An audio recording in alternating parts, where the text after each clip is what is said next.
दोस्तों पुष्पा इम्पॉसिबल में आप लोग देख सकते हैं कि यहाँ पर जो गदामड़ी है दोस्तों वो बहुत ही ज़्यादा बदतमीज़ और नादान हो रहा था। हर बार यहाँ पर जब भी उसको कोई मौका मिलता है दूसरों को ठेस पहुँचाने की तो वो पहुँचाने की पूरी कोशिश करती है। जैसा कि आपको याद ही होगा कि यहाँ पर जो प्रोफेसर शास्त्री हैं उन्होंने केस लड़ने से मना कर दिया था। इस वजह से दोस्तों अब गदामड़ी पुष्पा को यहाँ पर खड़ा कर लेने वाली है और कहती है कि हाँ भाई तेरा प्रोफेसर तो बहुत ही ज़्यादा निकम्मा और नालायक निकला, इतनी छोटी सी बात पर भाग गया। तो दोस्तों पुष्पा कहती है कि गदामड़ी तू बीच में बकवास न कर, हर बार बीच में ऐसे ही टांग अड़ाने आ जाती है और मेरी बातों में क्यों बोलती है, तुझे मैंने कितनी बार मना किया है, मैं तेरे मुंह भी नहीं लगना चाहती। अब दोस्तों पुष्पा ये सारी बात कह के वहां से चले तो जाती है और आगे जाकर जुगल से मिलती है और कहती है कि अभी मेरे पास गदामड़ी आई थी, इतनी ज्यादा बदतमीजी और बकवास कर रही थी कि जुगल मैं तो तुझे बता भी नहीं सकती, बार बार यही कह रही थी कि तेरा प्रोफेसर शास्त्री झूठा है। तो दोस्तों जुगल कहता है कि वैसे यहाँ पर हो सकता है कि गदामड़ी को इस बात का पता हो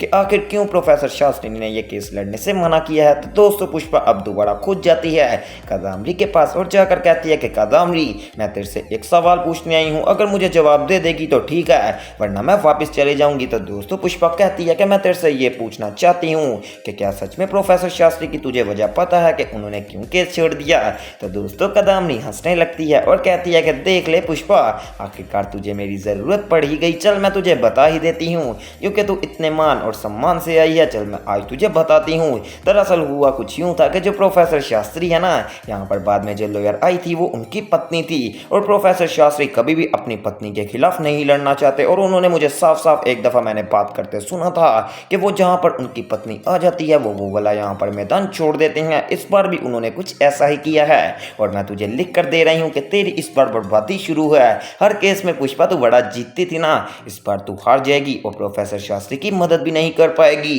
अब दोस्तों पुष्पा काफ़ी ज़्यादा गुस्से में आ जाती है बात सुन के और कहती है कि गदामड़ी जा, तेरे से मैं वादा करती हूँ मैं तुझे ये केस जीत कर दिखाऊंगी और अपने आप को तू पता नहीं क्या समझती फिरती है कि तेरे से बड़ा कोई नहीं, तू भी मुझे पता है कि सुमन के साथ मिली हुई है। अब दोस्तों गदामड़ी कहती है कि ओहो पुष्पा, इसका मतलब तूने मेरी काफ़ी ज़्यादा यहाँ पर पीछे फील्डिंग लगाई हुई है, हर बात तुझे पता चल ही जाती है। चल कोई बात नहीं, पता चल भी गई है तो खैर है, मैं कौन सा तेरे से डरती हूँ। दूसरी तरफ दोस्तों यहाँ पर जो नैना है वो पटनागर सर के पास जाती है और कहती है कि अंकल वैसे इस बात को तो मानना ही पड़ेगा कि प्रोफेसर शास्त्री ने तो हमारा रास्ता खुद ही साफ कर दिया, आखिरकार उन्होंने ऐसा क्यों किया कि इस लड़ने से मना किया। तो दोस्तों पटनागर सर कहते हैं कि नैना हमें क्या लगे, हम आम खाएंगे गुठलियाँ क्यों गिनेंगे, जो भी हो हमारा रास्ता तो साफ हो गया ना, अब इस पूरे कॉलेज के अंदर सिर्फ और सिर्फ हमारी ही बात होगी। इसके बाद दोस्तों दिखाया जाता है कि पूरे कॉलेज में भी बात फैल चुकी है कि आखिरकार प्रोफेसर शास्त्री ने ऐसा क्यों किया कि खुद ही यहाँ पर केस छोड़ दिया। तो दोस्तों अब जो यहाँ पर कोयल का फ्रेंड है वो कोयल से बात करता है कि आखिर ये क्या मसला हो गया,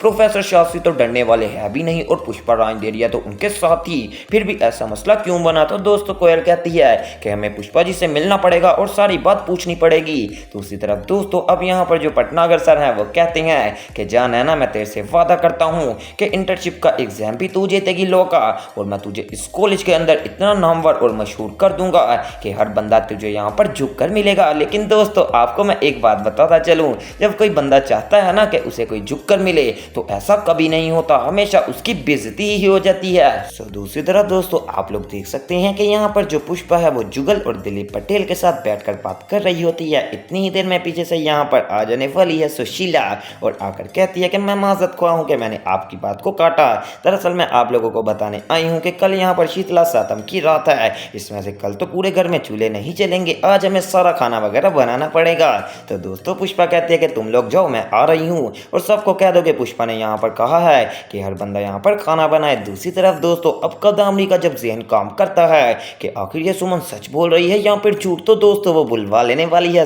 यहाँ पर सुमन जी को अपने घर और कहती है कि सुमन मैं तुझे एक बात कहना चाहती हूँ कि ये जो तूने प्रोफेसर के ऊपर इल्ज़ाम लगाया है ये तो यहाँ पर 100% झूठा है, क्योंकि मैं यहाँ पर पन्ने देख कर ही यहाँ पर देख लेती हूँ कि आखिर ये कौन सी किताब है और मैं तेरा चेहरा देखकर बता सकती हूँ कि तूने मेरे साथ झूठ बोला। खैर अगर तूने झूठ भी बोला है तब भी गदामड़ी तेरे साथ खड़ी होगी। तो दोस्तों सुमन कहती है कि गदामड़ी जी मैं आपको सारी बात बताऊंगी, लेकिन क्या आप मुझे इतना बता सकती हैं कि आप मेरी पूरी मदद करेंगी या फिर नहीं। तो दोस्तों गदामड़ी कहती है कि जो तेरा दुश्मन है मेरा दुश्मन भी वही है, अगर तू यहाँ पर गलत काम भी कर रही है तब भी गदामड़ी हमेशा की तरह तेरे साथ ही खड़ी रहेगी, लेकिन तूने एक छोटी सी गलती ये की है कि तुझे पहले मुझे मुझे बता देना चाहिए था, ताकि मैं पहले से ही यहाँ पर तेरे साथ हो जाती। लेकिन देख ले, अगर तूने मुझे नहीं भी बताया तो मुझे पता तो चल ही गया है। अब दोस्तों दूसरी तरफ यहाँ पर जो शीतला सातम की रात है उसके लिए खाना बनाने वाले हैं पुष्पा, इम्पॉसिबल, बखुदरा और चोल के सब वासी। और दोस्तों सारे यहाँ पर बैठकर इकट्ठा हो जाते हैं और यहाँ पर जो सुशीला है वो कहती है कि बखुदरा जी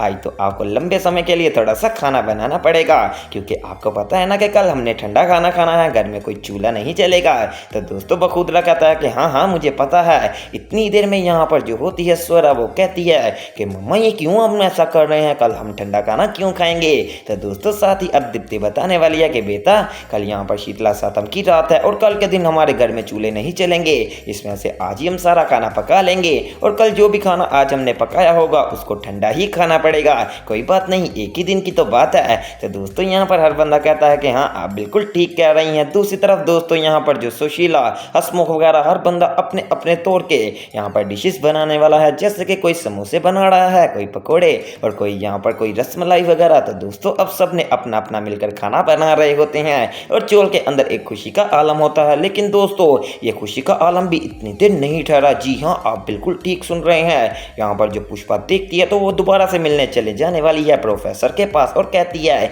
कि क्या प्रोफेसर जी आप भी मुझे वजह बताएंगे। तो दोस्तों प्रोफेसर भी वही वजह बताता है अब पुष्पा को और कहता है कि पुष्पा देख ले, तुझे इतना ही नहीं पता चला कि यहाँ पर जो मेरी पत्नी है वो मेरे खिलाफ केस लड़ेगी। जब भी मेरी पत्नी आ जाती है मैं कोई भी केस नहीं लड़ता, इस बार भी मैंने ऐसा ही किया और तुझे मैं साफ साफ बता देना चाहता हूँ मैं इसी जेल के अंदर रहूंगा, लेकिन अब मैं दोबारा कभी केस नहीं लड़ूंगा। तो दोस्तों पुष्पा कहती है कि प्रोफेसर जी ये कैसी बात हो गई, जब मैं आपके पीछे खड़ी हूँ, अगर जब आप मेरे यहाँ पर पीछे खड़े थे स्वरा को ढूंढने के लिए तो मैं आपको एक बात कह देती तो आपने कितना गुस्सा करना था, लेकिन आपको इस बात की समझ ही नहीं था। दोस्तों प्रोफेसर कहते हैं कि पुष्पा तूने जो समझना है तू समझती रह, मैं यहाँ से जा रहा हूँ। अब दोस्तों ये बात करके प्रोफेसर चले जाते हैं और पुष्पा बेचारी रात की अंधेरी में गलियों में बैठी ये बात सोच रही होती है कि आखिर प्रोफेसर ने ऐसा क्यों किया। इतनी देर में यहाँ पर जो प्रोफेसर की बेटी थी वो वहाँ से गुजर रही होती है और पुष्पा जब उसको देखती है तो वो जल्दी से उसके पास चली जाती है और कहती है कि बेटा मैं यहाँ पर प्रोफेसर शास्त्री की होनहार स्टूडेंट हूँ और वो मेरे गुरु हैं, मैं तुमसे बात करना चाहती हूँ, तुम्हें पता है कि प्रोफेसर शास्त्री गलत नहीं है। तो दोस्तों उनकी बेटी कहती है कि पुष्पा जी आपको मैं बता दूं कि जब मैं छोटी थी मुझे छोटी सी उम्र में बड़ा होना पड़ गया, क्योंकि मेरे पापा पहले मेरे से इतना प्यार करते थे, लेकिन जब मैं आहिस्ता आहिस्ता बड़ी होती गई तो उनकी मेरे साथ नफरत बैठती ही गई और यहाँ पर उन्होंने मेरे साथ बहुत ही ज़्यादा ज्यादती की है। अब मैं उनकी शक्ल भी देखना पसंद नहीं करती और आपको लग रहा है कि मैं उनके साथ होंगी तो ये आपकी भूल है। वेल दोस्तों अब आने वाले एपिसोड में क्या होगा वो सब देखना मिस मत कीजिएगा और चैनल स्पाइसी एंटरटेनमेंट को सब्सक्राइब करें।